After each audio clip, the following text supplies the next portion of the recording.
দক্ষিণবঙ্গ থেকে বিদায় নিল শীত। ওড়িশা এবং পশ্চিমবঙ্গ উপকূলে তৈরি হওয়া উচ্চচাপ বলয়ের ফলে সম্পূর্ণ রুদ্ধ উত্তুরে হাওয়া, উল্টো দিকে দক্ষিণা হাওয়ায় চড়ছে পারদ।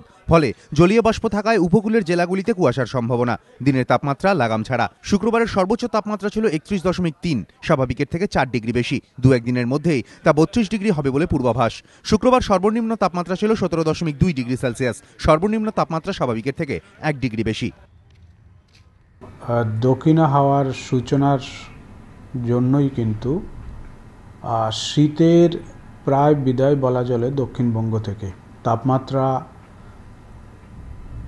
আর নামবে না এবং শীতের অনুভূতিও দক্ষিণবঙ্গে কিন্তু আর সেরূপভাবে পাওয়া যাবে না। আগামী দু এক দিনে কলকাতার তাপমাত্রা 32 ডিগ্রি সেলসিয়াস কিন্তু পেরিয়ে যাবে। মালদা সহ সংলগ্ন অঞ্চলে বাড়বে তাপমাত্রা, তবে উত্তরবঙ্গের বাকি অংশে শীতের পরিস্থিতি বজায় থাকবে। দক্ষিণবঙ্গে ভোরের দিকে শীত অনুভূত হবে। সঞ্চয়ন মিত্র, এবিপি আনন্দ, কলকাতা।